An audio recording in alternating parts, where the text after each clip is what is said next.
Quatrième entretien sur les sciences secrètes. J'attendis chez moi monsieur le comte de Gabalis, comme nous l'avions arresté en nous quittant. Il vint à l'heure marquée et, m'abordant d'un air riant, « Eh bien, mon fils, me dit-il, pour quelle espèce de peuple invisible Dieu vous donne-t-il plus de penchant? Et quelle alliance aimerez-vous mieux, celle des salamandres ou des gnomes, des nymphes ou des sylphides ? Je n'ai pas encore tout à fait résolu ce mariage, monsieur, repartis-je. À quoi tient-il donc, reprit-il. Franchement, monsieur, lui dis-je, je ne puis guérir mon imagination. Elle me représente toujours ces prétendus hostes des éléments comme des tiercelets de diable. Ô Seigneur, s'écria-t-il, dissipez, ô Dieu de lumière, les ténèbres que l'ignorance et la perverse éducation ont répandues dans l'esprit de cet élu, que vous m'avez fait connoistre, que vous destinez à de si grandes choses. Et vous, mon fils, ne fermez pas le passage à la vérité qui veut entrer chez vous. Soyez docile. Mais non, je vous dispense de l'estre, car aussi bien est-il injurieux à la vérité de lui préparer les voies. Elle sait forcer les portes de fer et entrer où elle veut, malgré toute la résistance du mensonge. Que pouvez-vous avoir à lui opposer ? Est-ce que Dieu n'a pu créer ces substances dans les éléments tels que je les ai dépeintes ? Je n'ai pas examiné, lui dis-je, s'il y a de l'impossibilité dans la chose même, si un seul élément peut fournir du sang, de la chair et des os, s'il peut avoir un tempérament sans mélange et des actions sans contrariété. Mais supposer que Dieu ait pu le faire, quelle preuve solide y a-t-il qu'il l'a fait ? Merde, c'est quoi ?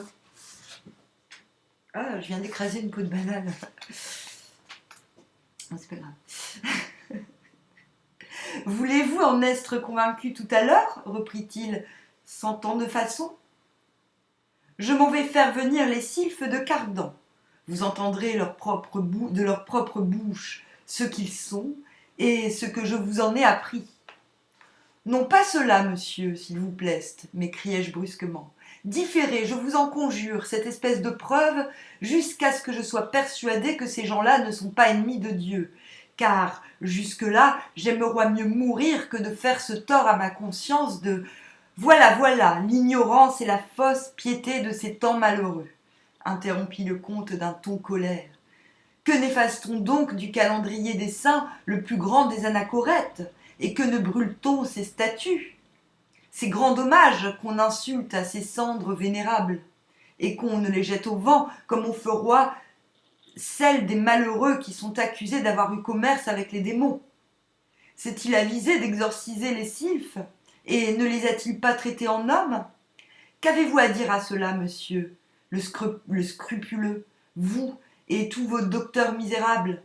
Le sylphe qui discourut de sa nature à ce patriarche, à votre avis, est-ce un tiercelé de démons ? Est-ce avec un lutin que cet homme incomparable conféra de l'évangile ? Et l'accuserez-vous d'avoir profané les mystères adorables en s'en entretenant avec un fantôme ennemi de Dieu ? Athanase et Jérôme sont donc bien dignes du grand nom qu'ils ont parmi vos savants d'avoir écrit avec tant d'éloquence l'éloge d'un homme qui traitoie les diables si humainement ? S'il prenoit ce sylphe pour un diable, il falloit ou cacher l'aventure, ou retrancher la prédication en esprit, ou cette apostrophe si pathétique que l'anachorète, plus ailé, plus crédule que vous, fait à la ville d'Alexandrie. Et s'ils l'ont pris pour une créature ayant part, comme il l'assuroit, à la rédemption aussi bien que nous, et si cette apparition est à leur avis une grâce extraordinaire que Dieu faisoit aux saints dont ils écrivent la vie, est-ce-vous raisonnable de vouloir être plus savant qu'Athanase et Jérôme, et plus saint que le divin Antoine ? Que si vous dit à cet homme admirable, si vous aviez été du nombre des 10 000 solitaires à qui il raconta la conversation qu'il venoit d'avoir avec le sylphe. Plus sage et plus éclairé que tous ces anges terrestres, vous eussiez sans doute remontré au saint abbé que toute son aventure n'est toi qu'une pure illusion, et vous eussiez dissuadé son disciple Athanase de faire savoir à toute la terre une histoire si peu conforme à la religion, à la philosophie et au sens commun. N'est-il pas vrai ? Il est vrai, lui dis-je, que j'eusse esté d'avis, ou de n'en rien dire du tout, ou d'en dire davantage. Athanase et Jérôme n'avoient garde, reprit-il, d'en dire davantage, car ils n'en savoient que cela, et quand ils auront tous su, ce qui ne peut être si on est des nôtres, ils n'eussent pas divulgué témérairement les secrets de la sagesse. Mais pourquoi, repartis-je, ce sylphe ne proposa-t-il pas à saint Antoine ce que vous me proposez aujourd'hui ? Quoi ? Dit le comte en riant. Le mariage ? Ah ! C'eût été bien à propos. Il est vrai, repris-je, qu'apparemment le bonhomme n'eût pas accepté le parti. Non, sûrement, dit le comte, car c'eût été tenter Dieu de se marier à cet âge-là et de lui demander des enfants. Comment ? repris-je. Est-ce qu'on se marie à ces sylphes pour en avoir des enfants ? Pourquoi donc, dit-il, est-ce qu'il est jamais permis de se marier pour une autre fin ? Je ne pense pas, répondis-je, qu'on en prétend digner, et je croyais seulement que tout cela n'aboutit soit qu'à immortaliser les sylphides. Ah, vous aviez tort, poursuivit-il. La charité des philosophes fait qu'ils se proposent pour fin l'immortalité des sylphides. Mais la nature fait qu'ils désirent de les voir fécondes. Vous verrez quand vous voudrez dans les airs ces familles philosophiques. Heureux le monde s'il n'avoit que ces familles et s'il n'y avoit pas des enfants de péché. Qu'appelez-vous enfants de péché, monsieur ? Interrompis-je. Ce sont, mon fils, continua-t-il, ce sont tous les enfants qui naissent par la voie ordinaire, enfants conçus par la volonté de la chair, non pas par la volonté de Dieu, enfants de colère et de malédiction, en un mot, enfants de l'homme et de la femme. Vous avez envie de m'interrompre, je vois bien ce que vous voudriez me dire. Oui, mon enfant, sachez que ce ne fut jamais la volonté du Seigneur que l'homme et la femme eussent des enfants comme ils en ont. Le dessein du très sage ouvrier est soit bien plus noble, il vouloit bien autrement peupler le monde qu'il ne l'est. Si le misérable Adam n'eusse pas désobéi grossièrement à l'ordre qu'il avoit de Dieu de ne toucher point à Ève, et qu'ils se fussent contentés de tout le reste des fruits du jardin de volupté, de toutes les beautés des nymphes et des sylphides, le monde n'eût pas eu la honte de se voir rempli d'hommes si imparfaits qu'ils peuvent passer pour des monstres auprès des enfants des philosophes. Quoi, monsieur ? lui dis-je, vous croyez à ce que je vois que le crime d'Adam est autre chose qu'avoir mangé la pomme ? Quoi, mon fils ? reprit le comte. Êtes-vous du nombre de ceux qui ont la simplicité de prendre l'histoire de la pomme à la lettre ? Ah ! Sachez que la langue sainte use de ces innocentes métaphores pour éloigner de nous les idées peu honestes d'une action qui a causé tous les malheurs du genre humain. Ainsi, quand Salomon disoit « Je veux monter sur la palme et j'en veux cueillir les fruits », il avoit un autre appétit que de manger des dattes. Cette langue que les anges consacrent et dont ils se servent pour chanter des hymnes aux dieux vivants n'a point de terme qui exprime ce qu'elle nomme figurément, l'appelant pomme ou date. Mais le sage démêle aisément ces chastes figures. Quand il voit que le gouste et la bouche d'Ève ne sont point punis et qu'elle accouche avec douleur, il connoiste que ce n'est pas le gouste qui est criminel, et découvrant quel fut le premier péché par le soin que prirent les premiers pécheurs de cacher avec des feuilles certains endroits de leur corps, il conclut que Dieu ne vouloit pas que les hommes fussent multipliés par cette lâche voie. Ô Adam, tu ne devais engendrer que des hommes semblables à toi, ou n'engendrer que des héros ou des géants. Et quel expédient avoit-il, interrompis-je, pour l'une ou pour l'autre de ces générations merveilleuses ? Obéir à Dieu, répliqua-t-il, ne touchez qu'aux nymphes, aux gnomes, aux sylphides ou aux salamandres. Ainsi, il n'eût vu naître que des héros, et l'univers eût été peuplé de gens tout merveilleux et remplis de force et de sagesse. Dieu a voulu faire conjecturer la différence qu'il y eut entre ce monde innocent et le monde coupable que nous voyons, en permettant de temps en temps qu'on vit des enfants nés de la sorte qu'il la voit projetée. On a donc vu quelquefois, monsieur, lui dis-je, de ces enfants des éléments. Et un licencié de Sorbonne qui me citoie l'autre jour Saint Augustin, Saint Jérôme et Grégoire de Nazianze s'est donc mépris en croyant qu'il ne peut naître aucun fruit de ces amours des esprits pour nos femmes ou du commerce que peuvent avoir les hommes avec certains démons qu'ils nomment moi Iphialte. Lactance a mieux raisonné, reprit le comte, et le solide Thomas d'Aquin a savamment résolu que non seulement ces commerces peuvent être féconds, mais que les enfants qui en naissent sont d'une nature bien plus généreuse et plus héroïque. Vous lirez en effet, quand il vous plaira, les hauts faits de ces hommes puissants et fameux que Moïse dit qui sont nés de la sorte. Nous en avons les histoires par devers nous dans le livre des guerres du Seigneur, cité au 23e chapitre des Nombres. Cependant, jugez de ce que le monde sera si tous ses habitants ressembloient par exemple à Zoroastre. Zoroastre, lui dis-je, qu'on dit qui est auteur de la nécromance. C'est lui-même, dit le comte, de qui les ignorants ont écrit cette calomnie. Il avoua l'honneur d'être fils du salamandre Oromasis et de Vesta, femme de Noé. Il vécut 1200 ans, le plus sage monarque du monde, et puis fut enlevé par son père Oromasis dans la région des salamandres. Je ne doute pas, lui dis-je, que Zoroastre ne soit avec le salamandre Oromasis dans la région du feu, mais je ne voudrais pas faire à Noé l'outrage que vous lui faites. L'outrage n'est pas si grand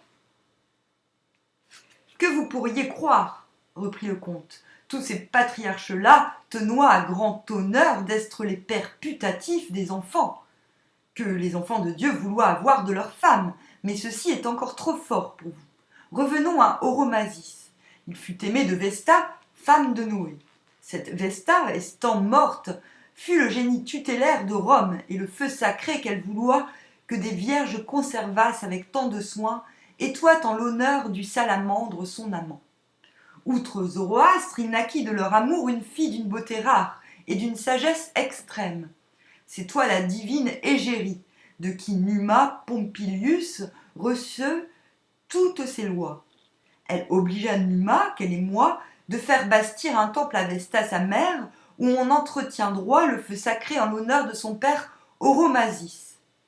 Voilà la vérité de la fable que les poètes et les historiens romains ont contée de cette nymphe Égérie. Guillaume Postel, le moins ignorant de tous ceux qui ont étudié la Kabbale dans les livres ordinaires, a su que Vesta est toi femme de Noé, mais il a ignoré qu'Égérie fut fille de cette Vesta.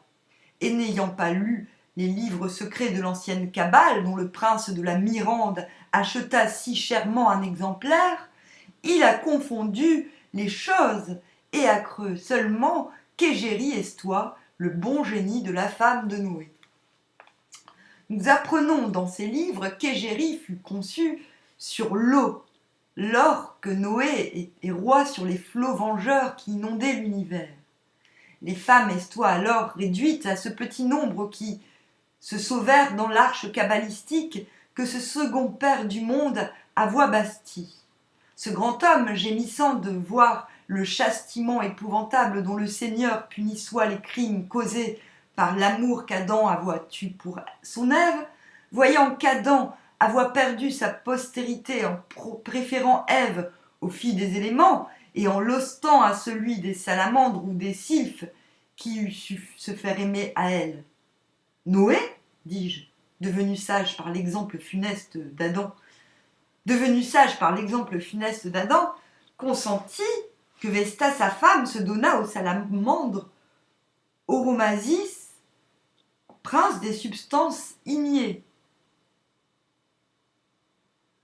et persuada ses 3 enfants de céder aussi leurs 3 femmes au prince des 3 autres éléments. L'univers fut en peu de temps repeuplé d'hommes héroïques, si savants, si beaux, si admirables, que leur postérité, éblouie de leur vertu, les a pris pour des divinités. Un des enfants de Noé, rebelle au conseil de son père, ne put résister aux attraits de sa femme, non plus qu'Adam au charme de son Ève. Mais comme le péché d'Adam avoit noirci toutes les âmes de ses descendants, le peu de complaisance que Cham eut pour les sylphes marqua toute sa noire postérité.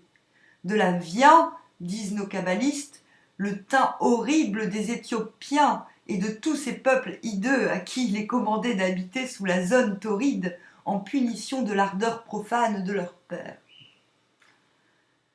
Voilà des traits bien particuliers, monsieur, dis-je, admirant l'égarement de cet homme, et votre cabale est d'un merveilleux usage pour éclaircir l'Antiquité.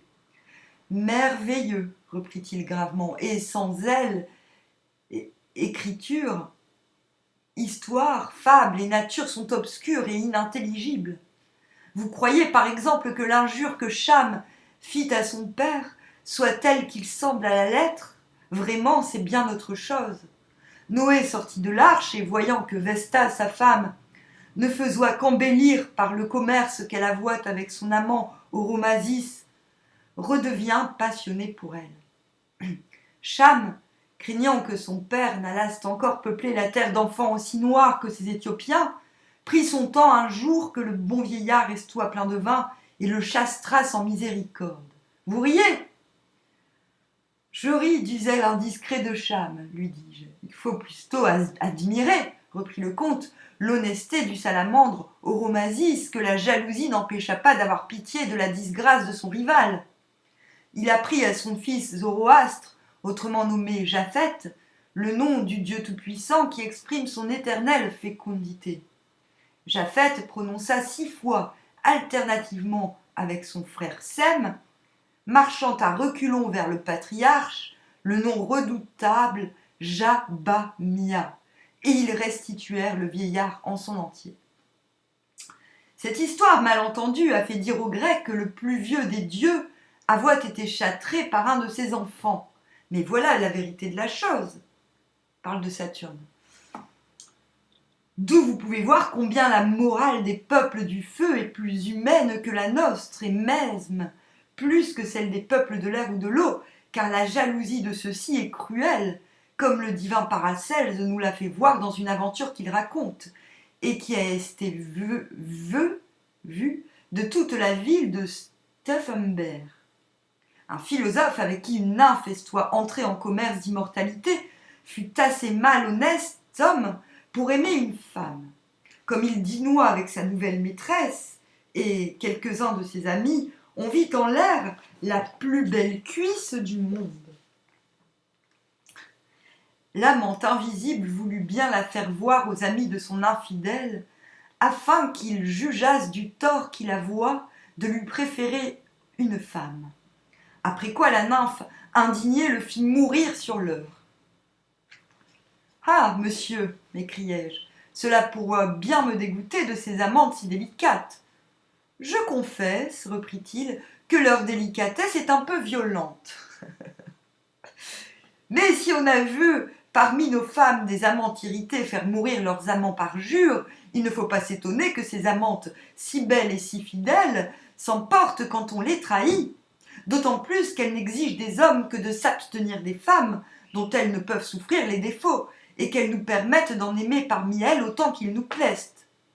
Elles préfèrent l'intérêt et l'immortalité de leur compagne à leur satisfaction particulière, et elles sont bien aises que les sages donnent à leur république autant d'enfants immortels qu'ils en peuvent te donner.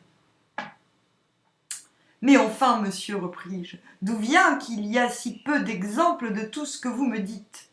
Il y en a grand nombre, mon enfant, poursuivit-il, mais on n'y fait pas réflexion, ou on n'y ajoute point de foi, ou enfin on les explique mal, faute de connoistre nos principes. On attribue aux démons tout ce qu'on devrait attribuée au peuple des éléments. Un petit gnome se fait aimer à la célèbre...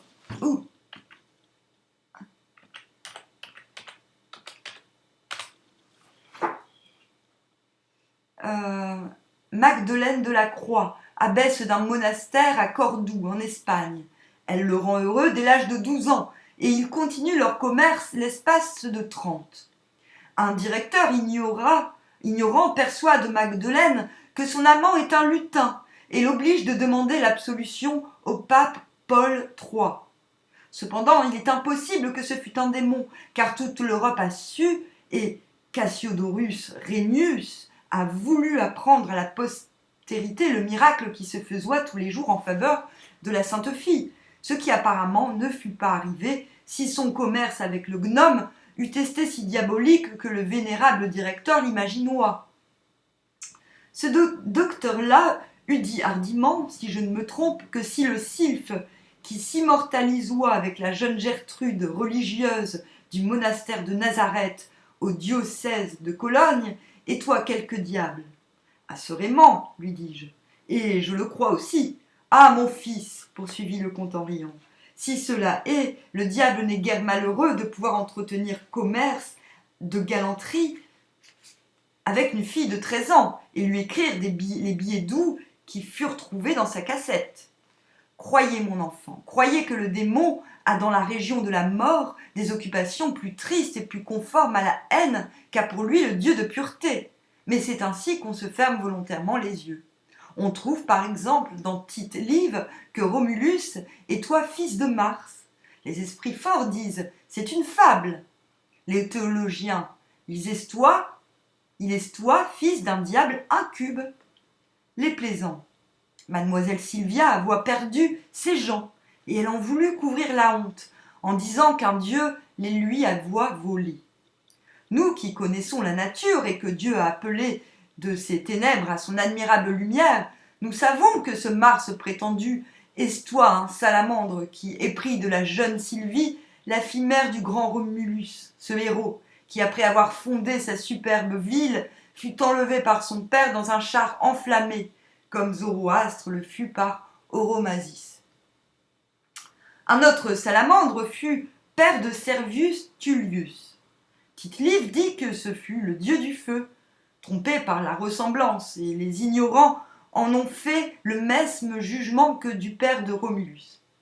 Le fameux Hercule et l'invincible Alexandre est toi fils du plus grand des sylphes. Les historiens, ne connaissant pas cela, ont dit que Jupiter en est toi le père.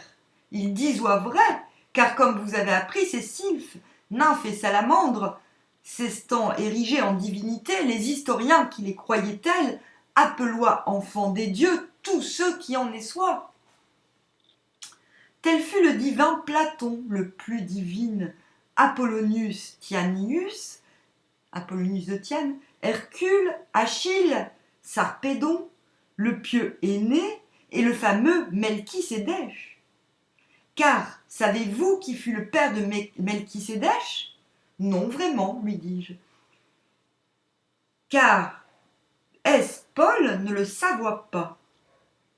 Dites donc qu'il ne le disoit pas, reprit le comte, et qu'il ne lui soit pas permis de révéler les mystères kabbalistiques. Il soit bien que le père de Melchisédech était sylphe, et que ce roi de Salem fut conçu dans l'arche par la femme de Sem. La manière de sacrifier de ce pontife est soit la même que sa cousine Égérie, apprit au roi Numa, aussi bien que l'adoration d'une souveraine divinité sans image et sans statut, à cause de quoi les Romains, devenus idolâtres, quelque temps après, brûlèrent les saints livres de Numa, qu'Égérie avoit dictés. Le premier dieu des Romains est toi le vrai Dieu. Leur sacrifice est toi le véritable. Ils offroient du pain et du vin au souverain maître du monde. Mais tout cela se pervertit ensuite. Dieu ne laissa pas pourtant, en reconnaissance de ce premier culte, de donner à cette ville, qui avoit reconnu sa souveraineté, l'empire de l'univers. Le mesme sacrifice que Melchisédech, monsieur, interrompis-je. Je vous en prie, laissons là Melchisédek, le sylphe qu'il engendra, sa cousine Égérie, et le sacrifice du pain et du vin. Ces preuves me paroissent un peu éloignées, et vous m'obligeriez bien de me conter des nouvelles plus fraîches, car j'ai ouï dire à un docteur, à qui on demandoit ce qu'estoient devenus les compagnons de cette espèce de satyre qui apparut à Saint-Antoine, et que vous avez nommé sylphe, que tous ces gens-là sont morts présentement. Ainsi, les peuples élémentaires pourraient bien être péris, puisque vous les avouez mortels et que nous n'en avons nulle nouvelle. Je prie Dieu, repartit le comte avec émotion, je prie Dieu qui n'ignore rien, de vouloir ignorer cet ignorant, qui décide si sottement ce qu'il ignore. Dieu le confonde et tous ses semblables. D'où a-t-il appris que les éléments sont déserts et que tous ces peuples merveilleux sont anéantis? S'il vouloit se donner la peine de lire un peu les histoires et n'attribuer pas au diable, comme font les bonnes femmes, tout ce qui passe, la chimérique théorie qu'il s'est fait de la nature, il trouvera en tout temps et en tout lieu des preuves de ce que je vous ai dit. Que dira votre docteur à cette histoire authentique arrivée depuis peu en Espagne? Une belle sylphide se fit aimer à un Espagnol, vécut 30 ans avec lui et en eut 3 beaux enfants et puis mourut. Dira-t-on que c'est toi un diable? La savante réponse. Selon quelle physique le diable peut-il s'organiser un corps de femme, concevoir, enfanter, allaiter? Quelle preuve y a-t-il dans l'écriture de cet extravagant pouvoir que vos théologiens sont obligés en cette rencontre de donner aux démons? Et quelle raison vraisemblable leur peut fournir leur foible physique? Le jésuite Del Rio, comme il est de bonne foi, raconte naïvement plusieurs de ses aventures et sans s'embarrasser de raisons physiques se tire d'affaire en disant que ces sylphides étoient des démons. Tant il est vrai que vos plus grands docteurs n'en savent pas plus bien souvent que les simples femmes.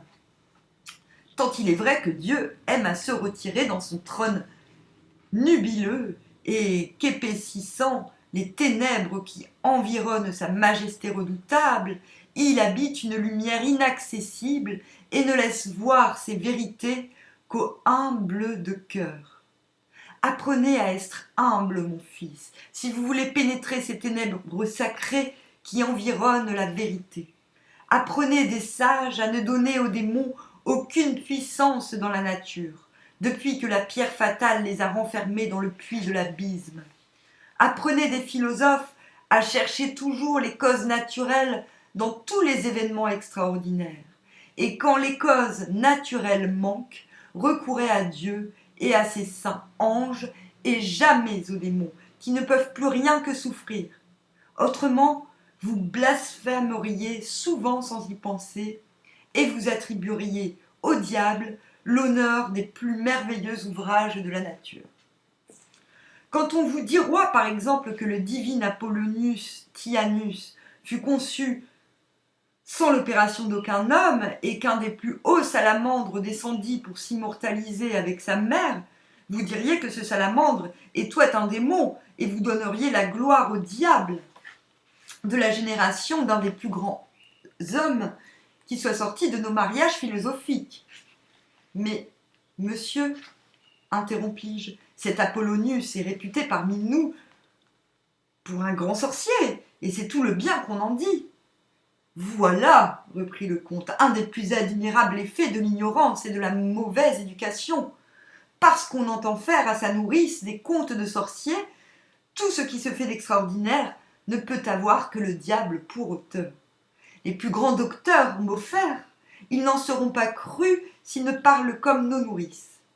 Apollonius n'est pas né d'un homme, il entend le langage des oiseaux, il est vu en mesme jour en divers endroits du monde, il disparoit devant l'empereur Domitien qui veut le faire maltraiter, il ressuscite une fille par la vertu de l'onomance, il dit à Éphèse, en une assemblée de toute l'Asie qu'à cette mesme heure on tue le tyran à Rome. Il est question de juger cet homme. La nourrice dit, c'est un sorcier. Saint Jérôme et Saint Justin le martyr disent que ce n'est qu'un grand philosophe. Jérôme, Justin et nous, kabbalistes, serons des visionnaires, et la femmelette l'emportera. Ah, que l'ignorant périsse dans son ignorance, mais vous, mon enfant, sauvez-vous du naufrage. Ah, enfin, quand vous lirez que le... Parce que je suis en train de penser à Merlin, du coup. Quand vous lirez que le célèbre Merlin naquit sans l'opération d'aucun homme, d'une religieuse, fille du roi de la Grande-Bretagne, et qu'il prédisoit l'avenir plus clairement qu'un Tirésie, ne dites pas avec le peuple qu'il est toi fils d'un démon incube, puisqu'il n'y en eut jamais, ni qu'il prophétisoit par l'art des démons, puisque le démon est la plus ignorante de toutes les créatures suivant la sainte Kabbale. Dites avec les sages que la princesse angloise fut consolée dans sa solitude par un sylphe qui eut pitié d'elle, qu'il prit soin de la divertir, qu'il sut lui plaire, et que Merlin, leur fils, fut élevé par le sylphe en toutes les sciences, et apprit de lui à faire toutes les merveilles que l'histoire d'Angleterre en raconte. Ne faites pas non plus l'outrage au comte de Clèves de dire que le diable est leur père, et ayez meilleure opinion du sylphe, que l'histoire dit qui vint à Clèves sur un navire miraculeux traîné par un cygne qui estoit attaché avec une chaîne d'argent. Ce sylphe, après avoir eu plusieurs enfants de l'héritière de Clèves, repartit un jour en plein midi à l'aveu de tout le monde sur son navire aérien. Qu'a-t-il fait à vos docteurs qui les obligent à l'ériger en démon? Vous ménagerez-vous assez peu l'honneur de la maison de Lusignan? Ah, c'est marrant, j'étais en train de penser à Mélusine, justement. Et donnerez-vous à vos comtes de Poitiers une généalogie diabolique? Que direz-vous de leur mère célèbre? C'est Mélusine. Je crois, monsieur, interrompis-je, que vous m'allez faire les contes de Mélusine. Ah, si vous me niez l'histoire de Mélusine, reprit-il, je vous donne gagné. Mais si vous la niez, il faudra brûler les livres du grand Paracelse, qui maintient en 5 ou 6 endroits différents qu'il n'y a rien de plus certain que cette Mélusine soit une nymphe. Et il faudra démentir vos historiens qui disent que depuis sa mort, ou pour mieux dire depuis qu'elle disparut aux yeux de son mari, elle n'a jamais manqué, toutes les fois que ses descendants estoient menacés de quelque disgrâce ou que quelque roi de France devoit mourir extraordinairement, de paroisses en deuil sur la grande tour du château de Lusignan qu'elle avoit fait bâtir. Vous aurez une querelle avec tous ceux qui descendent de cette nymphe ou qui sont alliés de sa maison, si vous obstinez à soutenir que ce fut un diable. Pensez-vous, monsieur, lui dis-je, que ces seigneurs aiment mieux être originaires des sylphes? Il aimera mieux, sans doute, répliqua-t-il, s'il savoit ce que je vous apprends, et il tient droit à grand honneur ces naissances extraordinaires. Il connoîtroit, s'ils avoient quelque lumière de Kabbale, que cette sorte de génération, étant plus conforme à la manière dont Dieu entendoit au commencement que le monde se multipliaste, les enfants qui en naissent sont plus heureux, plus vaillants, plus sages, plus renommés et plus bénis de Dieu. N'est-il pas plus glorieux pour ces hommes illustres de descendre de ces créatures si parfaites, si sages et si puissantes, que de quelque sale lutin ou de quelque infâme Asmodée? Monsieur, lui dis-je, nos théologiens n'ont garde de dire que le diable soit père de tous ces hommes qui naissent sans qu'on sache qui les met au monde. Ils reconnaissent que le diable est un esprit et qu'ainsi il ne peut engendrer. Grégoire de Nice, reprit le comte, ne dit pas cela, car il tient que les démons multiplient entre eux comme les hommes. Nous ne sommes pas de son avis, répliquai-je, mais il arrive, disent nos docteurs, que... Ah, ne dites pas, interrompit le comte, ne dites pas ce qu'ils disent. On vous diriez, comme eux, une sottise très sale et très malhonnête. Quelle abominable défaite ont-ils trouvé là? Il est étonnant comme ils ont tous unanimement embrassé cette ordure et comme ils ont pris plaisir de poster des farfadets aux embûches pour profiter de l'oisive brutalité des solitaires et en mettre promptement au monde ces hommes miraculeux dont ils noircissent l'illustre mémoire par une si vilaine origine? Appelle-t-il cela philosopher? Est-il digne de Dieu de dire qu'il ait cette complaisance pour le démon de favoriser ses abominations, de leur accorder la grâce de la fécondité qu'il a refusée à de grands saints, et de récompenser ses saletés en créant pour ces embryons d'iniquité des âmes plus héroïques que pour ceux qui ont été formés dans la chasteté d'un mariage légitime? Est-il digne de la religion de dire, comme font vos docteurs, que le démon peut par ce détestable artifice rendre enceinte une vierge durant le sommeil sans préjudice de sa virginité, ce qui est aussi absurde que l'histoire que Thomas d'Aquin, d'ailleurs auteur très solide qui savoit un peu de cabale, s'oublie assez lui-même pour conter dans son 6e Quodlibet d'une fille couchée avec son père à qui il fait arriver mesme aventure que quelques rabbins hérétiques disent qui advint à la fille de Jérémie, à laquelle ils font concevoir le grand kabbaliste Ben Sira en entrant dans le bain après le prophète. Je jure au roi que cette impertinence a été imaginée par quelque... Si j'osois, monsieur, interrompre votre déclamation, lui dis-je, je vous avoue, roi, pour vous apaiser, qu'il se roi à souhaiter que nos docteurs eussent imaginé quelque solution dont les oreilles pures comme les vôtres s'offensassent moins. Ou bien il devoit nier tout à fait les faits sur quoi la question est fondée. Bon expédient, reprit le comte. Et le moyen de nier des choses constantes, mettez-vous en la place d'un théologien à fourrure d'hermine, et supposez que l'heureux Danusérus vint à vous comme à l'oracle de sa religion. En cet endroit, un laquais vint me dire qu'un jeune seigneur venoit me voir. Je ne veux pas qu'il me voie, dit le comte. Je vous demande pardon, monsieur, lui dis-je. Vous jugez bien, au nom de ce seigneur, que je ne puis pas faire dire qu'on ne me voit point. Prenez donc la peine d'entrer dans ce cabinet.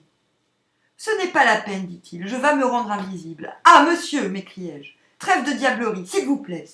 Je n'entends pas raillerie là-dessus. Quelle ignorance, dit le comte en riant et haussant les épaules, de ne savoir pas que pour être invisible, il ne faut que mettre devant soi le contraire de la lumière. Il passa dans mon cabinet, et le jeune seigneur entra presque en même temps dans ma chambre. Je lui demande pardon si je ne lui parlais pas de mon aventure. Ah, fin du 4e entretien. Ben, c'est bientôt fini, hein. Après il y a un 5e entretien qui est très court et puis et une oraison. Enfin, je ne sais pas comment appeler ça, mais on commence à entrevoir la théorie selon laquelle les sylphes, qui ont donc des vaisseaux aériens, seraient... Parce qu'on parle de sylphes dans toute l'histoire, en vérité. Je compterai d'autres... Je ferai d'autres lectures de livres qui en attestent.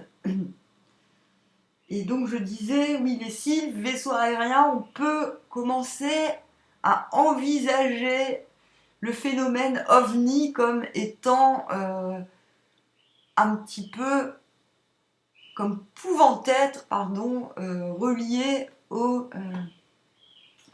à ces phénomènes sylphiques relatés dans l'histoire. Et la plus haute histoire. Bon voilà, ce livre nous fait vraiment voir beaucoup, et c'est très intense. Hein. Bon, je vous dis à plus tard pour la suite.